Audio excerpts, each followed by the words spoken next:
Bonjour à tous, bienvenue dans notre méditation quotidienne. Alors aujourd'hui, comme hier, avant-hier et depuis quelques jours maintenant, nous sommes dans la lettre de Paul aux Romains. Nous avons choisi le chapitre 12. Pourquoi le chapitre 12? Parce que le chapitre 12 marque une nouvelle section dans cette lettre de Paul qui compte 16 chapitres. C'est l'une des lettres les plus abouties, et je dirais la plus aboutie de toutes les lettres de l'apôtre Paul. C'est un traité théologique profond qui nous fait comprendre de long en large ce que c'est l'Évangile. Et donc le chapitre 12 commence la partie pratique de la lettre de Paul aux Romains. Et Paul avait expliqué les côtés théologiques et théoriques. Et il fallait bien comprendre ce qu'est l'Évangile pour ensuite bien le vivre. Et donc au chapitre 12, il y a toutes sortes d'informations, d'instructions pratiques maintenant.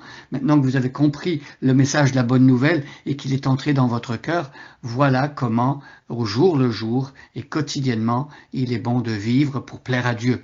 Alors on va aujourd'hui regarder le verset 5 et 6 de Romains chapitre 12 et je recommence la lecture depuis le début. Prenez vos Bibles et regardez avec moi donc. Et la première partie, versets 1 à 3, nous parle de s'offrir à Dieu. À partir du verset 3 jusqu'au verset 14 à peu près, il est question de vivre dans l'amour. Donc je lis les versets 1 jusqu'au verset 5 et 6, question d'avoir un contexte. Je vous recommande donc, frères et sœurs, à cause de cette immense bonté de Dieu, à lui offrir votre corps comme un sacrifice vivant, saint et qui plaise à Dieu. Ce sera là de votre part un culte raisonnable. Ne prenez pas comme modèle le monde actuel, mais soyez transformés par le renouvellement de votre intelligence pour pouvoir discerner la volonté de Dieu, ce qui est bon, ce qui lui plaît et ce qui est parfait. Donc c'était le verset 1 à 3 maintenant. Verset 3, en vertu de la grâce que Dieu m'a faite, voici ce que je dis à chacun d'entre vous. N'allez pas au-delà de ce à quoi vous devez prétendre, tendez au contraire à une sage appréciation de vous-même, chacun selon la part que Dieu lui a confiée. Chacun de nous a dans un seul corps de nombreux organes, mais ces organes n'ont pas la même fonction. De même, alors que nous sommes nombreux, nous formons ensemble un seul corps par notre union avec Christ, et nous sommes tous, et chacun pour sa part, membres les uns des autres. Verset 6 aujourd'hui, et nous avons des dons de la grâce différents que dans sa bonté Dieu nous a accordés. Pour l'un, c'est la prophétie, qu'il exerce cette activité conformément à notre foi commune. Alors ici, au verset 6, Paul a déjà dit que nous étions tous différents dans le corps. Autant les chrétiens dans l'Église sont différents, autant les membres d'un corps sont différents. Donc, on avait expliqué que dans un corps, c'est le fait qu'il y ait des membres variés qui fait que le corps peut fonctionner. Et donc, Paul parle de l'Église de cette manière. Et là, au verset 6, il introduit la notion de don spirituel, de don de la grâce.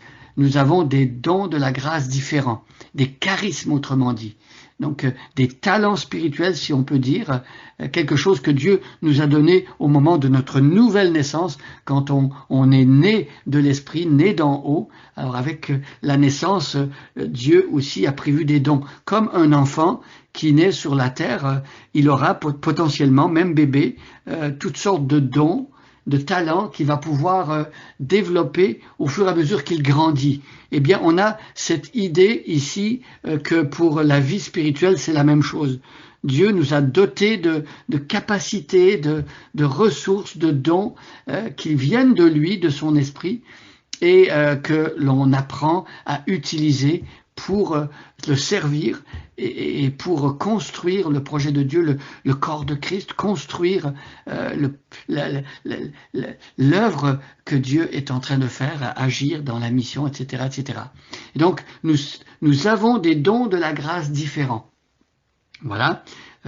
Dans l'Église, il y a toutes sortes de dons. Il y a plusieurs listes dans le Nouveau Testament de textes, par exemple les textes 1 Corinthiens 12, 1 Corinthiens 14, 1 Pierre chapitre 4 par exemple, Romains 12 ici, voyez, des textes, ou Éphésiens 4, je vous encourage à lire ces textes qui sont parallèles, où il est question des dons spirituels. Et donc, nous avons des dons de la grâce différents. Alors, important, ça fait comme redondant de dire des dons de la grâce, parce que la grâce, c'est déjà un don, c'est un cadeau, mais c'est pour dire que ces dons qu'on a, ce ne sont pas nous qui les produisons nous-mêmes. Hein? C'est pas à force de travail personnel sur soi-même que on va avoir tel ou tel don, par exemple. C'est quelque chose qui nous est donné au départ. Nous avons des dons de la grâce différents que dans sa bonté, Dieu nous a accordés.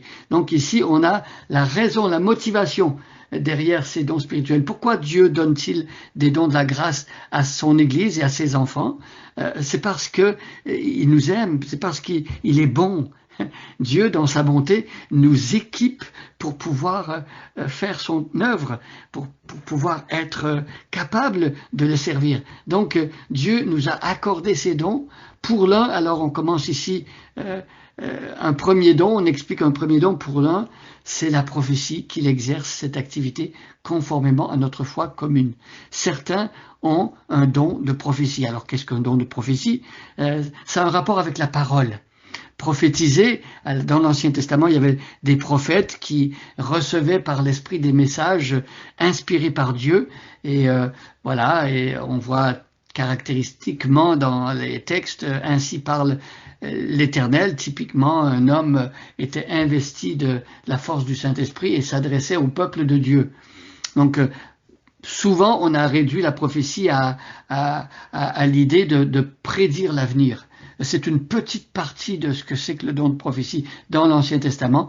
Le prophète, c'est surtout un porte-parole de Dieu. Alors, des textes dans la Bible nous disent que aujourd'hui, sous la Nouvelle Alliance, le porte-parole de Dieu, le prophète, donc, il exhorte, il console et il encourage. Donc, lorsqu'on parle et qu'on a ce don de prophétie, eh ben, on va exhorter, on va consoler, on va encourager. Et le texte nous dit que quand on a ce don-là dans l'Église, Dieu nous appelle à l'exercer conformément à notre foi commune. C'est-à-dire que celui qui dit avoir un don de prophétie ne va pas commencer à dire des paroles qui sont contraires à la Bible, par exemple. L'esprit des prophètes est soumis aux prophètes. Alors se dire que celui qui a inspiré la Bible, c'est le Saint-Esprit, donc il ne peut pas se contredire lorsque il donnerait des paroles à quelqu'un qui parlerait en son nom.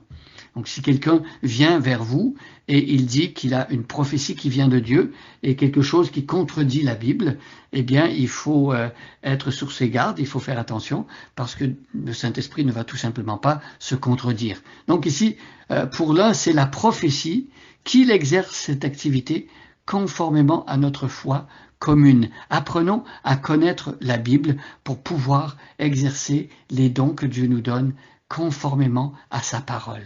C'est ainsi que l'Église sera bénie, c'est ainsi que nous-mêmes nous trouverons la joie et la satisfaction dans notre activité et que nous plairons à Dieu. Bonne journée à chacun et à chacune et soyez bénis.